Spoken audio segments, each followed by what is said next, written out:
The senator from Illinois is recognized. I want to thank the senator from Minnesota.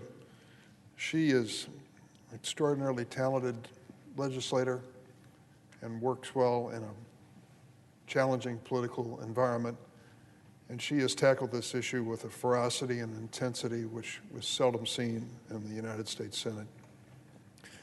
It is fitting that she did, and that she continues even to this day because of the gravity of the issue.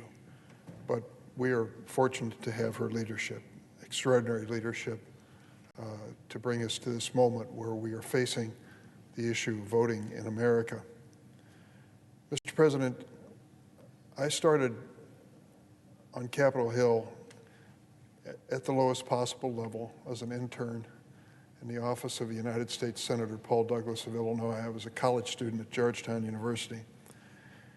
Senator Douglas had served in World War II. He'd volunteered at the age of 50 to enlist in the Marine Corps, worked his way into a fighting position in the South Pacific, and on the island of Okinawa, he was shot up and his left arm dangled by his side the rest of his life, much like Bob Dole. He used to refer to that left arm as his paperweight. He had a way of running a Senate office which would be impossible in these days, but he insisted on signing every letter that went out of his office. And he would read them and make notes, which I thought were illegible, but they were his efforts to send personal greetings along with the letters. Well, you can imagine they stacked up the letters each day, the staff did, as they typed them and used carbon paper back in the day. And he would come in at 5 o'clock at his conference table with a large stack of letters and start to pull them. Of course, with one arm, he needed help. That's where I showed up, and the other interns. Sat next to him, pulled the letters as he signed them.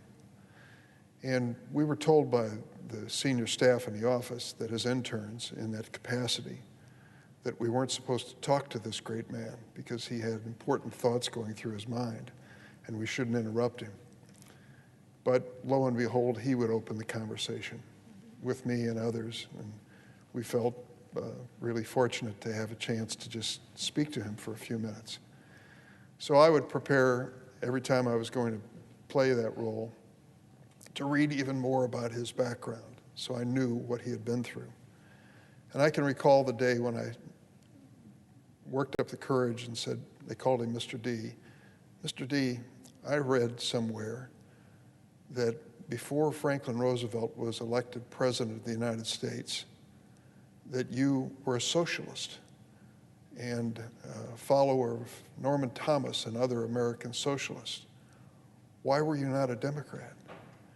He said, Dick, he said, in those days, he said, the Democratic Party was the party of Southern Democrats who were not good on civil rights and big city bosses, who I always fought in the city of Chicago. So socialism was a good alternative for a progressive like me. I think he used the word liberal, a liberal like me. But then came Roosevelt and opened the door for a lot of us on the liberal side to become part of the Democratic Party, the new Democratic Party under his leadership. I always remembered that and thought that in the course of American history, so many times tables have turned, and they're turning on this very issue of voting rights. Because if you look at the history of voting rights in this country and the suppression of voting rights, particularly toward African Americans, I am sorry to report that it is my Democratic Party, one I'm very proud of today, which was guilty of so many sins in the past when it came to discrimination against voters when it came to voting. And that, to me, was a reality that is now interesting today because the tables have turned. The Republican Party, the party of Abraham Lincoln, was the party by and large that fought for voting rights for the recently liberated African American populations after the Civil War, and the Democrats in the South that resisted it. I want to commend a book to those who are following this debate. It's entitled One Person, No Vote. And the book is written by Carol Anderson, who's become a friend of mine.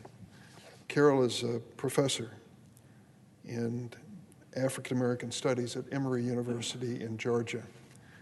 and she writes the history of Reconstruction and Jim Crow. I want to read just a small section of this book to put in perspective what was happening. Here it was, a civil war in this country with over 500,000 Americans dead, with inflamed feelings on both sides of the war. And afterwards, for the first time, African Americans, because of the war and because of constitutional amendments, were going to be enfranchised, actually be allowed to vote. And of course, when they did turn up in great numbers, they ended up electing their own and electing people who were sympathetic to their cause. Well, there was a backlash, primarily among Democrats in the South, and that backlash led to Jim Crow during Reconstruction and the suppression of the right to vote. It was horrible. I want to read one part of this book, and Carol Anderson's book, One Person, No Vote. She writes, that became most apparent in 1890 when the Magnolia State passed the Mississippi Plan, a dizzying array of poll taxes, literacy tests, understanding clauses, newfangled voter registration rules, and good character clauses, all intentionally racially discriminatory, but dressed up in the genteel garb of bringing integrity to the voting booth. This feigned legal innocence was legislative evil genius. Virginia Representative Carter Glass, like so many others, swooned at the thought of bringing the Mississippi Plan to his own state of Virginia, especially after he saw how well it had worked. He rushed to champion a bill in the legislature that would, quote, this is a quote, eliminate the darky as a political factor in less than 5 years, end of quote. Glass, whom President Franklin Roosevelt would one day describe as a, quote, unreconstructed rebel, end of quote, planned not to, quote, deprive a single white man of the ballot, but to inevitably cut from existing electorate 4/5 of the Negro voters in Virginia. One delegate questioned him, will it not be done by fraud and discrimination? Glass answered, by fraud, no. By discrimination, yes. Discrimination, why that is precisely what we propose, to discriminate to the very extremity permissible under the federal Constitution, with a view of the elimination of every Negro voter who can be gotten rid of legally without materially impairing the numerical strength of the white electorate. Well, the Louisiana plan, Mississippi plan, rather, was picked up by other states. In Louisiana, for example, where more than 130,000 blacks had been registered to vote in 1896, after the application of these laws, the number dropped from 130,000 to 1,342 in the year 1904. African American registered voters in Alabama plunged from 180,000 to fewer than 3,000 in just 3 years. I'm sorry to say that these were Democrats in the South that were leading that charge. I'm sorry to say that that was part of the history of my party.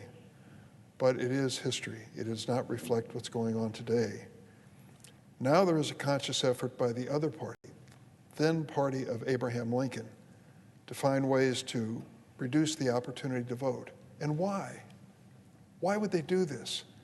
In the last presidential election in 2020, we had the largest turnout in the history of the United States, exactly what a democracy should celebrate. And instead, we find state after state dominated by Republican legislatures and governors trying to find ways to reduce opportunities to vote. Why? Why wouldn't we make it as easy as possible for every eligible American to vote? Justice Roberts, in his confirmation hearing before the Senate Judiciary Committee, I remember, he talked about voting being the right that is preservative of all other rights. It is so fundamental. You would think that we could accept the premise that if this democracy is to work, the electorate should speak, and as many as possible should participate. But today we have the opposite, an effort by 20 states or more to reduce opportunities to vote. And in reducing those opportunities, many people will be denied their chance to speak when it comes to the election. Mr. President, Congress and our nation marked the first anniversary of one of the darkest days in American history yesterday, the January 6th insurrection. the day American democracy was nearly lost. That day, an embittered, defeated President Trump sent a murderous mob to attack this Capitol and overturn the election he had lost. I was honored to join my colleagues yesterday and speak to the bravery of the Capitol Police, the Washington, D.C. Metropolitan Police, and the National Guard, who battled not only to defend this building, but to defend our way of life and our government. Those defenders of democracy faced down violent extremists for hours. They endured vicious attacks with fists, chemical sprays, baseball bats, flagpoles, steel bars, and other weapons. It is because of their courageous sacrifice that our democracy survived. 5 police officers who battled the mob on January 6 died over the following days and weeks and months. Most of it continued to protect us even as they heal from the wounds of that day. As these officers will tell you, January 6 was not a normal day for tourists in the Capitol, despite what Congressman Andrew Clyde, Republican of Virginia, claimed. And the threat of January 6th is not over. For a few short hours after the insurrection, many of our Republican colleagues denounced the violence and the former president who provoked it. But sadly, the Republicans, lawmakers throughout America, quickly changed their tune. In a matter of days, more and more were intimidated to embrace the former president's big lie that the 2020 election somehow was not legitimate. Since January 6, we've seen a torrent of bills introduced in Republican-controlled legislatures to restrict voting rights and undermine the integrity of our democracy. Republican lawmakers in nearly 20 states, including Georgia, Arizona, and Florida, have passed laws making it harder for millions of Americans to vote. Some cases making it easier, and this is so critical, for politicians to overturn election results they don't like. Let's be honest, these laws aren't about preventing voter fraud. They're about giving politicians the power to pick and choose the voters that they want to count. Does that sound like an echo of the history that we lived through right after the Civil War in the 19th and 20th century? But instead of denouncing these efforts, our Republican colleagues have resurrected the age-old battle cry that they were using in those days, states' rights. They insist falsely that Congress has no authority to protect citizens whose voting rights are under attack. They are wrong. They have not taken the time to read history or the Constitution. Inside the desk in this chamber of every single senator is a little book, the United States Constitution. I commend it to my colleagues, particularly in light of this debate. It's Article 1, Section 4 of that Constitution, which says the times, places, and manners of holding elections for senators and representatives shall be prescribed in each state by the legislature thereof.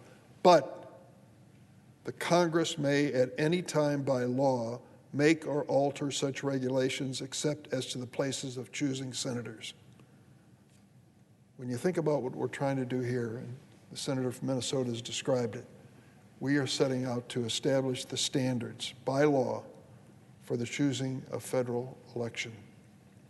Fast forward about 80 years after that sentence was written, the Civil War had come to a close, and the 15th Amendment was ratified to protect the rights of newly freed slaves, including the right to vote. What does that section of the Constitution say? Section 2 of the 15th Amendment. Congress shall have the power to enforce this article by appropriate legislation. It couldn't be stated any more clearly. Preventing states from denying citizens their right to vote is not constitutional overreach. It is urgent constitutional obligation, and we must honor it. The International Institute for Democracy and Electoral Assistance is a think tank in Sweden. Every year, for more than 50 years, it has ranked the world's nations according to their commitment to democracy. In 2021, for the first time ever, the United States ranking fell to what the group calls, quote, a backsliding democracy. The report said, quote, a historic turning point came in 2020-2021 when former President Donald Trump questioned the legitimacy of the 2020 elections in the United States. We call it the big lie. If we in this Senate fail to denounce that big lie, do you know what America's future is going to look like? It won't be a government of and by the people. It will be a government ruled by political strongmen with weak principles. These new voter suppression laws are a coup in slow motion. They are the continuation of the January 6th assault on this building and our Constitution. They are designed to bring your right to decide your future and deny it. As you ask yourself this, if the American people don't decide the outcome of elections, who will? I'll tell you, political partisans, special interests, the rich and the powerful. This Senate has the responsibility to protect the power and the rights of American voters in our democracy. And right now, there are two common sense proposals before the Senate to do just that. I'm honored to co-sponsor both. The first is the bipartisan, thank you, Senator Murkowski of Alaska, John Lewis Voting Rights Amendment Act. It would strengthen the Voting Rights Act of 1965, the crown jewel of the civil rights movement. For decades, Republicans and Democrats have worked together on a nearly unanimous basis to reauthorize and update the Voting Rights Act. As Senator Klobuchar mentioned earlier, there were times when more than 90 senators would vote in favor of the reauthorization of that act.